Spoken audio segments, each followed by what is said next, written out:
Bocah ini benar-benar beruntung, dia benar-benar mendapatkan joker lagi.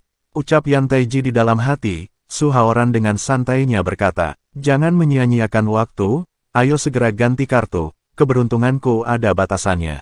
Raja judi pun menjawab baiklah, ganti kartunya. Ia juga berkata di dalam hati, aku tidak percaya, dengan peluang 0,018% apa kamu bisa mendapatkannya 3 kali berturut-turut. Setelah beberapa menit berlalu terlihat Raja judi kalah berturut-turut oleh Su Haoran, ia pun sangat kesal melihat Su Haoran terus mendapatkan kartu joker berturut-turut. Sambil berkata di dalam hati, sialan, kali ini bukan joker merah, melainkan joker hitam. Yan Taiji terheran-heran oleh kehebatan Su Haoran sambil berkata di dalam hati, Dokter jenius Su sungguh hebat sekali. Seketika itu Raja judi sangat senang mendapatkan kartu joker hitam dan berkata, kali ini joker hitam, kamu pasti kalah. Su Haoran dengan santainya menunjukkan kartunya ke Raja judi. Ia mendapat kartu joker merah. Raja judi pun terdiam melihat kartu yang didapat oleh Su Haoran sampai ia terpaku. Yang Yuning pun terkejut dan berkata, Raja judi, aduh, sudah kubilang keberuntunganku hari ini sangat baik, tapi tidak ada yang percaya. Raja judi malah bersikeras mengantarnya ke tanganku. 60 triliun, sulit menolak kebaikan seperti itu. Ucap Su Haoran. Raja judi pun sangat kesal dan berkata, bagaimana kamu melakukannya? Aku sudah berjudi pada usia 6 tahun, selama 30 tahun aku belum pernah bertemu orang sepertimu, bahkan aku tidak lihat kamu curang dalam bermain. Su Haoran pun menjawab, aku tidak akan curang, ini bergantung pada keberuntungan, Tuhan melindungi orang tampan. Orang sepertimu yang bisa menukar kartu kecil jadi as, akan tetapi kalah, bukankah begitu? Ia membongkar trik kecurangan yang dilakukan oleh Raja judi. Raja judi berkata, Dokter jenius Su, aku kalah 60 triliun darimu, tidak disangka bertemu master sepertimu. Sambil menghela nafas, kalau begitu, kamu kemarilah. Ucap Su Haoran ke Yang Yuning.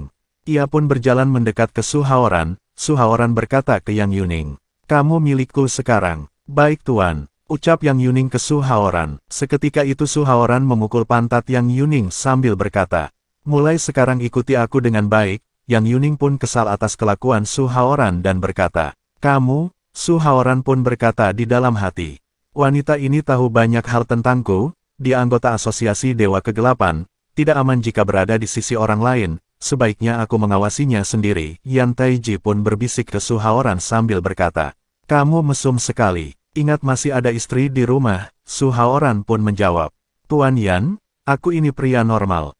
Setelah itu ia berkata, Qiu Yong, aku tidak punya waktu mengeluarkan uang keluarga Huang, kamu bisa langsung memberiku uang tunai saja. Raja judi pun terkejut dan menjawab, Dokter jenius Su, jika aku memberimu uang tunai, aku tidak bisa mengeluarkan 60 triliun. Selain itu, aku harus mengandalkan banyak koneksi untuk mendapatkan dana keluarga Huang tanpa pemilik. Su Haoran berkata, kamu jangan banyak omong kosong, katakan berapa banyak uang yang bisa kamu keluarkan. Demi menghormati Yang Yuning, aku tidak akan perhitungan denganmu.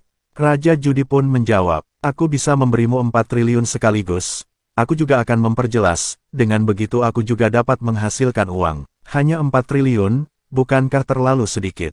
Sudahlah, aku dan Raja judi sudah seperti teman lama. Kita sama-sama kaya, transfer 40 triliun ke rekening sekarang. Setelah itu Su Haoran mengecek, apakah transferan uangnya sudah masuk apa belum. Ia pun berkata, sudah masuk ke rekeningku Raja judi, kamu juga orang yang menyenangkan. Raja judi pun menjawab, jangan khawatir, setelah mendapatkan aset keluarga Huang, aku pasti tidak akan melewatkanmu. Seketika itu telepon Raja judi pun berbunyi, ia pun mengangkatnya sambil berkata, halo, siapa? Aku sedang berbicara dengan tamu. Su Haoran mengingatkan Yan Taiji dan Yang Yunani. Bersiaplah, sesuatu akan terjadi. Seketika itu Raja judi membanting teleponnya dan berkata, kamu kurang ajar, keluarga Huang telah digerebek pihak militer. Su Haoran, kamu masih punya muka menginginkan 40 triliun dariku. Ia pun sangat marah ke Su Haoran. Terlihat beberapa orang di sana pun terkejut karena tidak tahu apa-apa. Su Haoran dengan santainya berkata, astaga, Raja judi, sikapmu berubah sangat cepat. Barusan masih asyik mengobrol. Dasar pria. Raja judi sangat marah ke Su Haoran, ia menyuruh anak buahnya. Cepat hajar dia, aku sudah bilang kamu ini sangat jahat.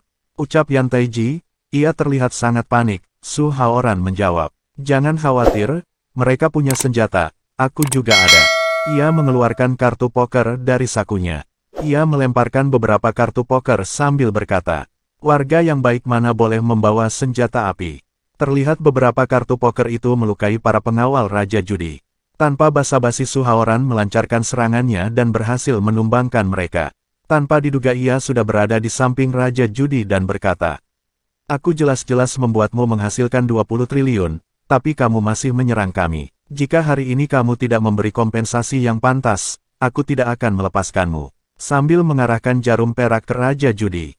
Raja Judi pun menjawab, aku akan memberikannya. Dokter Jenius Su, kamu mau berapa banyak? Ia terlihat sangat ketakutan ke Su Haoran. Terlihat Yang Yuning ketakutan sampai ia gemetaran melihat Su Haoran. Seketika itu Yan Taiji berkata di dalam hati, apa hubungan dua orang ini? Wanita ini sampai ketakutan melihat Su Haoran. Su Haoran berkata, baru saja memakai pistol, untung saja tidak membuat aku dan Tuan Yan mati ketakutan, masing-masing 1 triliun untuk menghilangkan rasa kaget. Raja Judi pun terkejut dan menjawab, apa 1 triliun? Su Haoran berkata, aku memiliki temperamen buruk, dan akan melakukan apa saja saat marah. Pelan-pelan menusuk jarum perak ke lehernya. Raja Judi pun menjawab, aku kasih, sekarang juga aku kasih, ia sudah sangat ketakutan. Masih ada bagianku juga, ucap Yan Taiji. Seketika itu Su Haoran menusukkan jarum peraknya ke punggung Raja Judi. Raja Judi pun berteriak kesakitan sambil berkata, apa yang kamu lakukan padaku? Su Haoran pun menjawab, tidak sopan kalau tidak membalas, kamu baik padaku, aku harus membalas dengan hadiah besar. Barusan itu disebut jarum tulang aus. Sendi ruas tulang belakangmu tidak benar, dalam waktu 1 tahun akan menusuk ke otak besarmu melalui ruas tulang belakang. Terlihat Raja Judi sangat terkejut sampai meneteskan air mata. Jika tidak ingin menjadi bodoh, luangkan waktu setiap 1 tahun untuk datang ke rumah sakit Haoran di kota Songshan, aku akan membantu membenarkan tulang belakangmu. Tentu saja akan dipungut biaya. Sin pun berpindah di sebuah rumah sakit, terlihat seorang dokter sedang melihat hasil pemeriksaan MRI Raja Judi. Ia pun berkata, jarum perak menempel di tulang belakangmu di dinding bagian dalam rongga dan terjalin dengan saraf. Raja Judi pun bertanya, dokter, apakah bisa dikeluarkan? Ia terlihat sangat putus asa. Dokter itu pun menjelaskan ke Raja Judi, tidak boleh, bisa dibilang tidak berani mengambilnya. Sampai saat ini belum ada dokter yang berani melakukan operasi begitu rumit di seluruh dunia. Ternyata sangat serius, ucap Raja Judi. Seketika itu telepon Raja Judi berbunyi. Ia menerima sebuah pesan dan membacanya. Ia pun kesal dan membanting teleponnya sambil berkata, kenapa aku harus menyinggung Su Haoran, sialan. Aku sekarang jadi mesin ATM orang yang bermarga Su itu. Sin pun berpindah di sebuah pesawat. Malam ini hanya menonton pertunjukanmu, sampai lupa membereskan Lin Xiaosong. Ucap Yan Taiji. Su Haoran pun berkata, tidak apa-apa. Lagi pula Lin Xiaosong tidak ada di kapal, Lin Xiaosong pandai menggunakan racun. Kalau dia di sini, aku pasti sudah menyadarinya sejak awal. Yan Taiji pun menjawab, hais, sayang sekali. Ia terlihat sangat kecewa. Su Haoran pun berkata ke Yang Yuning, ngomong-ngomong, aku pikir kamu akan melarikan diri dalam kekacauan. Yang Yuning pun menjawab, aku telah dikalahkan Qiu Yong untukmu, tentu saja aku jadi milikmu. Ia pun berkata, bagus, pintar juga kamu. Tapi kalau ikut aku, tidak boleh pakai kacamata hitam lagi, jelas-jelas punya mata yang indah, kenapa harus ditutupi? Sambil menggodanya, seketika itu Yang Yuning merona. Seketika itu ada seorang tergeletak tak sadarkan diri. Seorang pria pun berteriak, komisaris ada apa denganmu? Tolong ada yang sakit. Datanglah seorang pramugari cantik dan berkata, aduh, ada apa tuan? Ia terlihat sangat panik. Aku adalah dokter, biar aku memeriksanya. Ucap Su Haoran. Setelah itu Su Haoran memeriksa denyut nadi pria itu. Su Haoran pun bertanya ke sekretaris itu, apakah komisaris kalian biasanya sakit? Sekretaris itu pun menjawab, tidak, komisaris kami selalu sehat. Ia pun sangat panik. Su Haoran berkata, ini adalah penyakit jantung koroner akut, baringkan dia, angkat kedua kakinya agak tinggi. Sekretaris itu pun mengangkat kedua kaki komisaris itu sambil berkata, aku belum pernah dengar menggunakan postur memalukan ini untuk menyelamatkan orang. Kamu bisa atau tidak, sudah jangan banyak bicara dan jangan bergerak. Ucap Su Haoran. Setelah itu Su Haoran menyiapkan jarum peraknya untuk melakukan akupuntur dengan metode jarum 7 bintangnya. Ia pun menancapkan 6 jarum perak ke dada komisaris itu.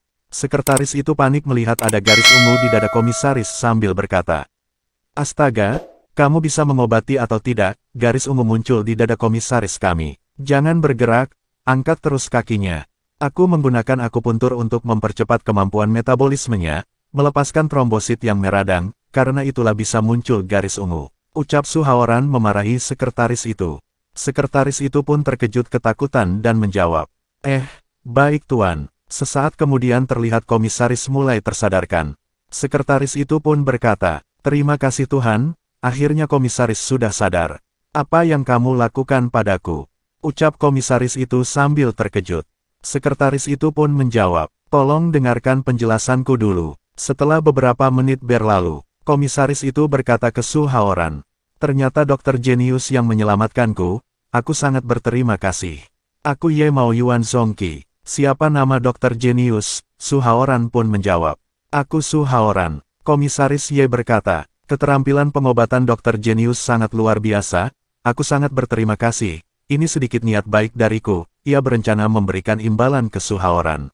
Akan tetapi Su Haoran menolak sambil menjawab, "Hari ini menyelamatkanmu hanya hal kecil, jika ingin berterima kasih padaku, kelak kalau aku butuh bantuanmu, kamu cukup bantu aku saja." "Baiklah, ini kartu namaku, harap dokter Su menerimanya." "Di mana dokter jenius Su praktek?" Sambil menanyakan tempat tinggal Su Haoran berkata, "Rumah sakit Haoran di kota Songshan." "Baik, kelak aku akan pergi mengunjungi rumah sakitmu," ucap komisaris Ye. Terlihat Yang Yuning terpesona melihat kehebatan Su Haoran dan berkata di dalam hati, "Ketika membunuh tidak ada belas kasihan sama sekali, tapi berusaha keras dalam menyelamatkan orang. Sebenarnya untuk apa dia memenangkanku? Membunuhku atau memperbudakku?" Sin pun berpindah di toko baju kota Songshan. Seorang pegawai datang menyambut. "Selamat datang, silahkan melihat-lihat." Seketika itu Yang Yuning kebingungan dan berkata, "Ini, buat apa?" Su Haoran menjawab, "Tentu saja beli pakaian untukmu, apa mungkin aku beli pakaianku di toko pakaian wanita?" Yang Yuning pun berkata, "Kenapa beli pakaian, apa untuk makan malam yang terakhir?"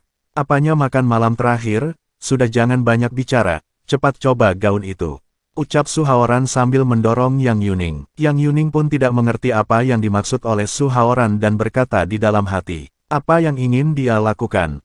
"Sudahlah, lagi pula nyawa ini sudah jadi miliknya, tidak masalah jika dia ingin apapun." Setelah beberapa menit berlalu, Yang Yuning mencoba berbagai gaun yang dipilih oleh Su Haoran untuknya.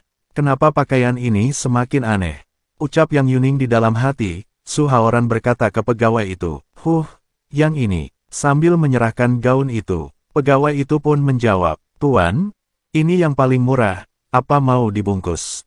Ia terlihat sangat kesal ke Su Haoran. Su Haoran dengan santainya berkata, "Hei, kamu salah mengerti. Kecuali gaun ini, aku mau semua pakaian yang kuambil tadi. Untuk ukuran, tanyakan pada dia."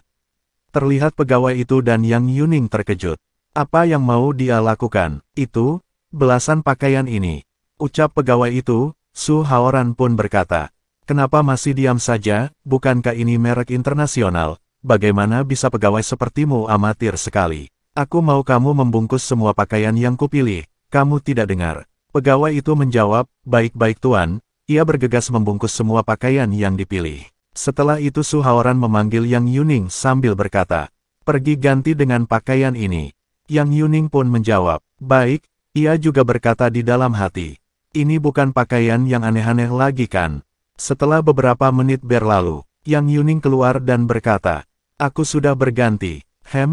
Bagus, ayo kita pergi," ucap Su Haoran mengajak Yang Yuning. Yang Yuning pun menjawab baik.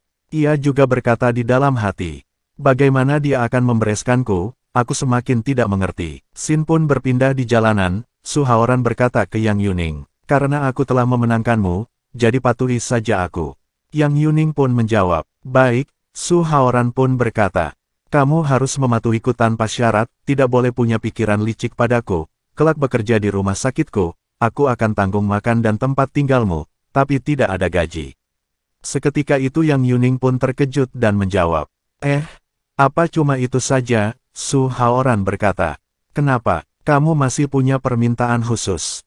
Cambuk atau lilin?" Tidak ada kok." Ucap Yang Yuning sambil merona. Setelah itu Su Haoran berkata, cuma itu saja, bisa melakukan semuanya itu sudah bagus.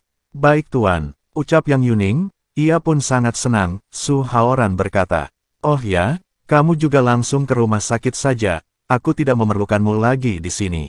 Yang Yuning pun menjawab dengan sangat senangnya. Iya Tuan, dua kata Tuan ini, semoga kelak tidak akan terjadi masalah kan. Ucap Su Haoran di dalam hati.